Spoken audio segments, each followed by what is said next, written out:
إن الحمد لله نحمده ونستعينه ونستغفره ونعوذ بالله من شرور أنفسنا وسيئات أعمالنا من يهد الله فلا مضل له ومن يضلل فلا هادي له أشهد أن لا إله إلا الله وحده لا شريك له وأشهد أن سيدنا محمدا عبده ورسوله اللهم صل وسلم وبارك وكرم على سيدنا وحبيبنا وشفيعنا ومولانا محمد وعلى آله وأصحابه ومن تبعه إلى يوم الدين أما بعد فيا عباد الله أوصيني أولا وإياكم بتقوى الله فقد فاز المتقون قال الله تعالى في كتابه الكريم أعوذ بالله من الشيطان الرجيم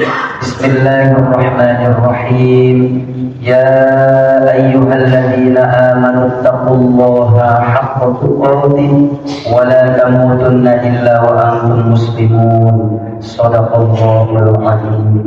Hadirin kaum muslimin jamaah Jumat yang dimuliakan Allah Subhanahu wa taala. Allah Subhanahu wa taala di dalam menyampaikan pesan-pesannya melalui Al-Qur'an itu menggunakan pendekatan dan metode yang beragam. Terkadang Allah menggunakan metode langsung perintah dan larangan. Biasanya metode ini digunakan ketika Allah mewajibkan aneka macam perintah dan ibadah. Aqimis shalah wa atuz zakah misalnya. Ya ayyuhalladzina amanu kutiba alaikumus syiyam. Jadi dengan metode langsung perintah dan melarang. Tetapi kadang-kadang pula Allah menggunakan metode dan pendekatan cerita atau kisah. Oleh karena itu banyak sekali di dalam Al-Quran kisah-kisah para nabi. Sesungguhnya itu dikisahkan di dalam Al-Quran untuk menjadi contoh kita. Maka di dalam kajian ilmu Al-Quran ada kajian bidang qasasul Quran atau qisasul Quran. Ada pula Al-Quran menggunakan metode perumpamaan. Metode perumpamaan ini misalnya disebutkan di dalam salah satu ayat ketika Allah ingin menunjukkan dan memberitahukan bahwa nilai sedekah itu luar biasa.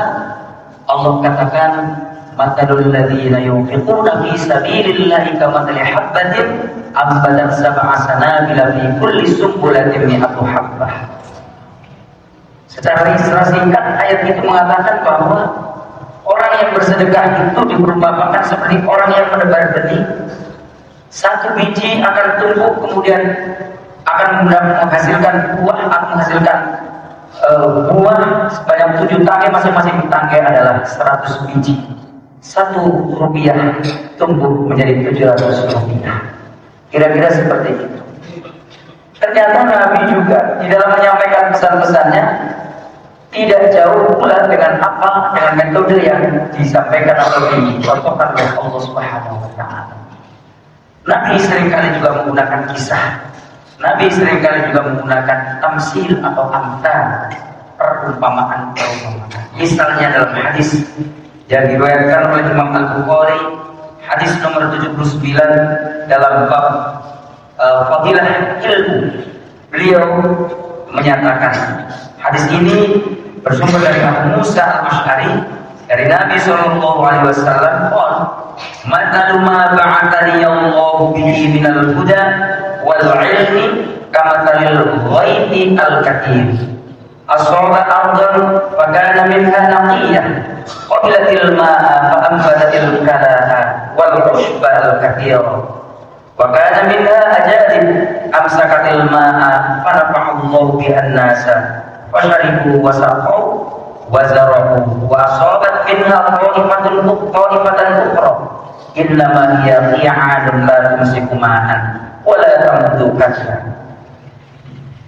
Secara singkat hadis ini menjelaskan kepada kita bahwa Nabi mengumpamakan apa yang dibawa oleh baginda Rasulullah atau apa yang disampaikan oleh Rasulullah sebagai tugas seorang nabi, seorang rasul. Beliau tugasnya menuntun, menunjukkan dan memberikan kabar atau ilmu-ilmu atau firman-firman Allah untuk umatnya. Ilmu dan petunjuk yang dibawa oleh baginda Rasulullah itu diumpamakan seperti hujan yang lebat. Hujan lebat kemudian menimpa bumi. Sementara tipe bumi atau tipe tanah itu bermacam-macam. Ada tanah yang subur, ada tanah yang kerontang atau gersang, ada tanah yang berada di cekungan, ya seperti danau, ya, tanah yang lekuk. Tiga itulah tipe tanah yang berada di atas muka bumi. Tipe tanah yang pertama disebutkan kanjeng Nabi adalah minha naqiyatun qabilatil ma'a fa ambatatil kalb. Tipe tanah yang pertama adalah tanah yang bersih, tanah yang tidak ada rumput dan ilalang, tanah yang subur, hanya saja dia kering karena memang tidak ada air yang membasahinya. Tetapi ketika tanah itu dibasahi oleh hujan, maka tanah kering yang tadinya mati tidak bisa menumbuhkan apapun, ketika turun hujan beberapa hari kemudian akan tumbuh dari tanah itu aneka macam tumbuh-tumbuhan. Ini tipe tanah yang pertama. Tipe tanah yang kedua adalah tipe tanah yang kerontang atau kering kerontang atau gersang. Tetapi dia meskipun tidak menumbuhkan apapun, tetapi ketika turun hujan, tanah itu mampu menahan air, mampu menampung air, sehingga airnya bisa digunakan atau dimanfaatkan oleh siapapun. Dimanfaatkan untuk menyiram tanaman-tanaman, untuk memberi minum ternak, dan seterusnya. Dan tipe tanah yang ketiga adalah tanah yang tidak bisa menampung, tidak bisa menyerap air. Air yang turun dari bumi, air yang turun dari langit, dia turun hanya melintas saja. Tanah seperti ini disebutkan oleh Imam atau Syekh Nawawi, Imam Nawawi Al-Dimashqi mengatakan bahwa tanah seperti itu adalah seperti tanah halaman rumah kita, tanah halaman sekolah. Dia tidak bisa menumbuhkan apapun, tapi dia juga tidak bisa menyerap air. Jadi sebanyak apapun air yang turun dari langit, dia akan melewati itu saja. Apa maksud dari tamsil atau perumpamaan yang disampaikan oleh baginda Rasulullah SAW? Kata Nabi, umat manusia atau umat Nabi Muhammad juga tipologinya ada tiga. Ada manusia yang hatinya memang bersih, maka ketika ia menerima firman-firman Allah, menerima nasihat-nasihat Rasulullah, ia cerna dengan baik, ia pahami dengan baik, lalu ia bisa memanfaatkan dan menggunakan nasihat-nasihat itu untuk dirinya, tetapi juga kemudian ia berikan dan ia sampaikan untuk orang-orang sekelilingnya. Artinya apa? Orang yang menerima Al-Quran, menerima nasihat Rasulullah, kemudian ia pahami dan ia renungkan baik-baik, lalu ia mengamalkannya, dan kemudian ia menyampaikannya kepada umat lain, kepada orang-orang lain. Ini artinya manfaat yang ia peroleh bukan hanya untuk dirinya, tetapi juga untuk orang di sekitarnya. Ini adalah umat Nabi Muhammad yang ideal. Artinya apa? Jika setiap umat Nabi Muhammad, umat Islam, orang-orang beriman, ketika membaca Al-Quran, membaca hadis-hadis Nabi, membaca sirah Nabi, sirah Nabawiyah, kemudian dia memahami dengan baik, dia mencerna dengan baik, lalu dia mengamalkan dan mengajarkan kepada orang lain. Inilah yang ideal bagi umat Nabi Muhammad SAW. Lalu yang kedua, tanah yang tidak bisa menyerap air, tetapi dia bisa menampungnya. Ketika air hujan turun, ia mampu menampung air itu. Dan air yang ditampungnya itu bisa dimanfaatkan oleh orang lain. Tipologi manusia atau umat Nabi Muhammad yang kedua adalah orang yang mampu menyerap, mampu menangkap pesan-pesan Al-Quran, mampu menangkap pesan-pesan Rasulullah SAW, mampu merenungkan dan memahami teks-teks ajaran agama, tapi sayangnya hanya sekedar tataran mampu untuk memahami, tapi tidak sampai kepada pengamalan. Orang seperti ini, dia tidak mampu menggunakan apa yang telah diambil dari pesan-pesan Al-Quran, pesan-pesan nasihat Nabi, tetapi dia tidak mampu mengimplementasikan dalam kehidupan sehari-hari. Tetapi dia pun bisa menyampaikan kepada orang lain. Artinya orang lain bisa mengambil manfaat dari ilmu yang dia dapatkan.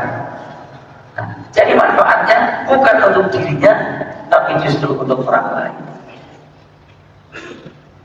Ada manfaat untuk orang lain, tapi tidak manfaat untuk dirinya. Kalau boleh kita ibaratkan seperti sebatang lilin yang dinyalakan, lilin itu bisa menerangi tempat di sekitarnya, manfaat untuk lingkungannya, tetapi dirinya sendiri terbakar. Jangan sampai seperti itu.